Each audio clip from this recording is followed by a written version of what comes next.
here tonight. It's been a long time since I've been on this stage, but many of my childhood performance memories were here, and even in my adult life, hosting events here on this stage, so I feel as if this is a welcome home feeling of sorts for me tonight. Sitting in my dressing room backstage before the cocktail hour brought back even more memories for me, and they're the kind that never leave you because of the impact that they've had on your life.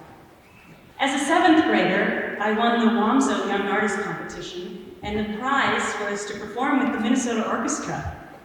I played the first movement of the Lalo violin concerto. I came from school that morning. It was a coffee concert, and I changed out of my jeans into my light pink long gown with matching pink bows in my hair. I can still feel the brush of air as I came through that door right there on my face to perform.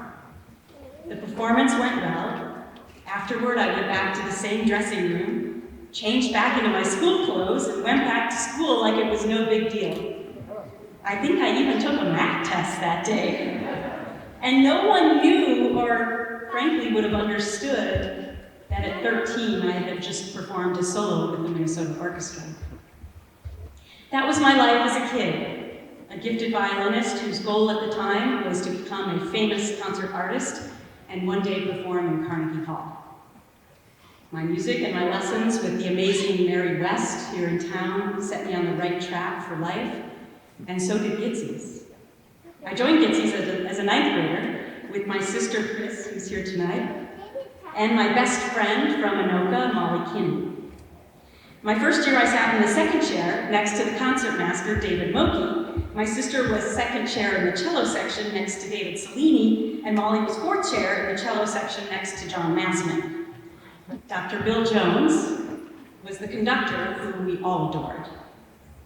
I can't imagine the big job, Dr. Jones, of trying to get us to sound good, and the bigger job of reeling us back in after mid-practice breaks when we were admittedly much more interested in talking to the boys. My 10th grade summer, I was lucky enough to go on the Gitzi's trip to Germany.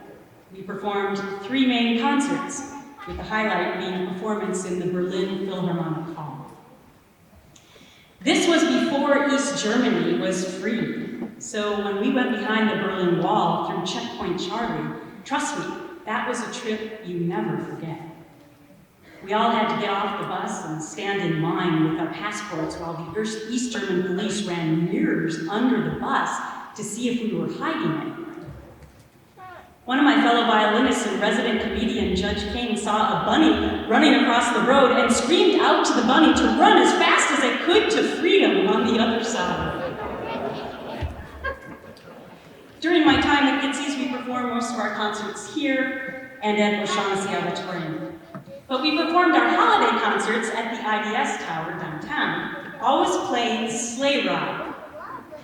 Dr. Jones, I can still see you hopping up and down off of your conductor chair, trying to keep us moving in tune and on the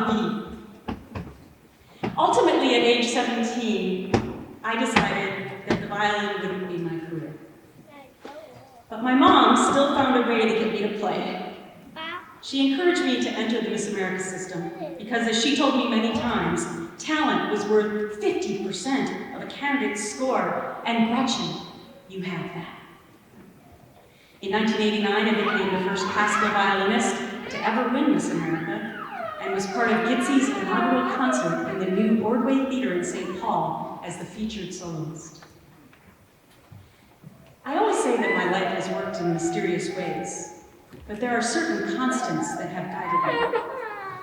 Certainly my upbringing in Minnesota, with good Midwestern values and a Protestant work ethic of working hard and never, ever giving up. And even though the violin didn't become my career, it certainly gave me the life skill of discipline, the understanding that self-confidence is best built from the inside of who we are, with the biggest lesson being that it set me up in life to truly believe I could achieve any goal that I set my mind to, always striving to be the best I could be. After I attended Stanford University and got into television, people would often say to me, wow, how do you go from playing the violin and music to TV? possibly be similar? And I would say, everything. When the green light goes on the camera, it's the same thing as walking out on this stage. And that's why I'm here tonight, because I know how important the first 50 years of Gitzi's has been to so many kids, including me, and how important it will be to support the next 50 years for future musicians. Because of that, I decided to support Gitzi's with a significant 50th anniversary gift. And I'd like to encourage everyone here tonight to join me in making sure Gitzi's can move forward in the coming years in the same way. Because of the lifelong impact of Gitzi's on me, I want to make sure that students from all backgrounds have the opportunity to excel here, that we will provide need-based scholarships for tuition to increase access for more students, as well as provide those crucial private lessons to help level the playing field. With the confidence my music gave me and the goals it helped me achieve, I never expected that it would lead me to eventually come forward to tell the truth about what was happening to me in the workplace. Harassment at Fox News, taking on one of the most powerful men in the world.